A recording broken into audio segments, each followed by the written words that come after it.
Hello दोस्तों, आपका इस चैनल पर स्वागत है। आज की वीडियो में आइए हम समझने की कोशिश करते हैं कि इलेक्ट्रिसिटी क्या है और ये हमारे जीवन में क्या इम्पोर्टेंस रखती है।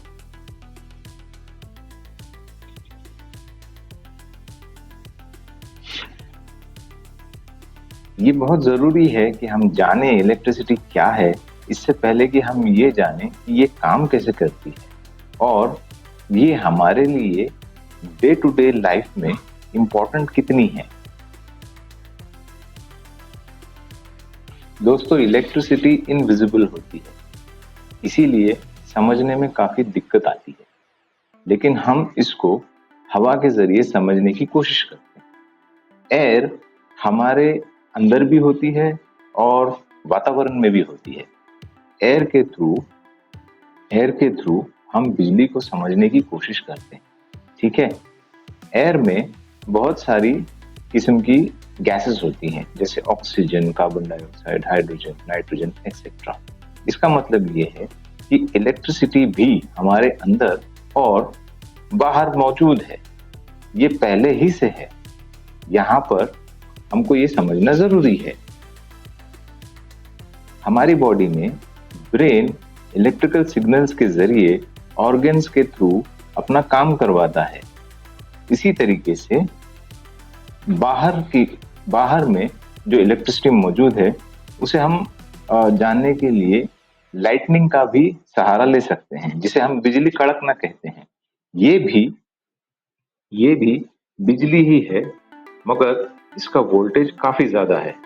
लाखों वोल्ट्स का करंट इसमें होता है, लाखों वोल्ट्स का वोल्टेज इसमें होता है, सॉरी। और ये बहुत ही हानिकारक है। इसके बाद दोस्तों आइए समझते हैं कि मैटर क्या है।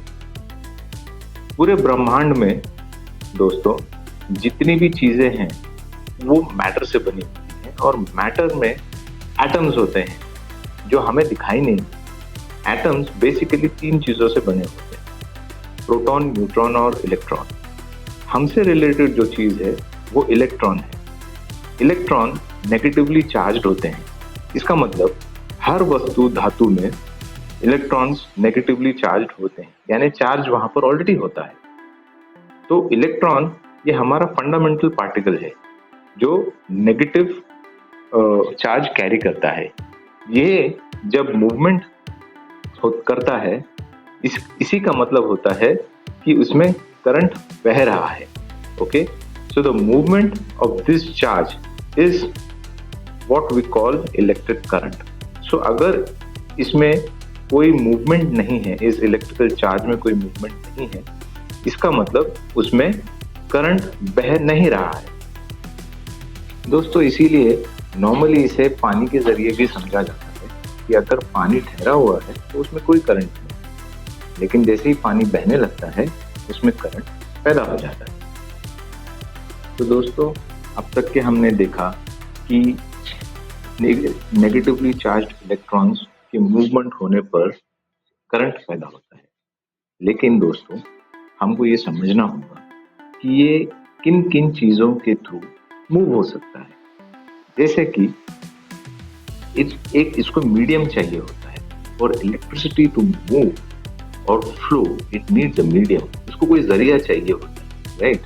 और जो जरिया इसको अलाउ करता है मूव होने के लिए, करंट को फ्लो होने के लिए, ऐसे जरिए को या ऐसे मीडियम को गुड कंडक्टर कहते हैं। और जो मीडियम या जो जरिया करंट के फ्लो में कोई सहायता नहीं करता है उसे बैड कंडक्टर कहते हैं। ठीक है। So basically for a current to flow it needs a good conductor, otherwise it will not flow. What are the types of good conductors? Copper, iron, gold, silver, lead, etc. are known as good conductors of electricity because they help the electricity to move. What are the bad conductors? Plastic, glass, wood, porcelain, ये चीजें bad conductor होती हैं जो electricity को move होने में बिल्कुल भी मदद नहीं करती। और इन बैड कंडक्टर्स का हमें फायदा होता है ताकि हमें शॉक न लगे या बिजली का झटका न लगे। अब दोस्तों आइए समझते हैं कि करंट कितने टाइप्स का होता है, राइट? सो करंट दो टाइप्स का होता है, एक तो डायरेक्ट करंट, दूसरा होता है ऑल्टरनेटिंग करंट। इनडायरेक्ट करंट नहीं ओके, एक डायरेक्ट करंट, दूसरा ऑल्टरनेटिंग करंट। डायरेक्ट करंट का एग्जांपल बैटरी होता है। जो बैटरी से चार्ज हमको मिलता है that is a direct current. और alternating current power generation station से हमको मिलता है जो हमारे घर के सॉकेट तक आता है, right? So it's very clear, direct current का सोर्स होता है बैटरी और अल्टरनेटिंग करंट का सोर्स होता है power generation station which provides us electricity from the power generation station right up to the socket of our home. अभी इसमें basic difference क्या है? डायरेक्ट करंट में इलेक्ट्रॉन्स एक ही दिशा में चलते हैं, राइट? इसीलिए उसको कहते हैं डायरेक्ट करंट। लेकिन अल्टरनेट करंट के अंदर इलेक्ट्रॉन्स जो है वो दोनों दिशा में चलते हैं, आगे पीछे आगे पीछे। इसको समझने के लिए मैं आपको एक उदाहरण दूं। डायरेक्ट करंट का एक बेहतरीन उदाहरण हमारा रिवर होता है, जो नदी होती है। ऑल्टरनेटिंग करंट बिल्कुल बीच के समंदर के पानी की तरह होता है, जो बीच से आगे आता है फिर पीछे जाता है, आगे आता है फिर पीछे जाता है।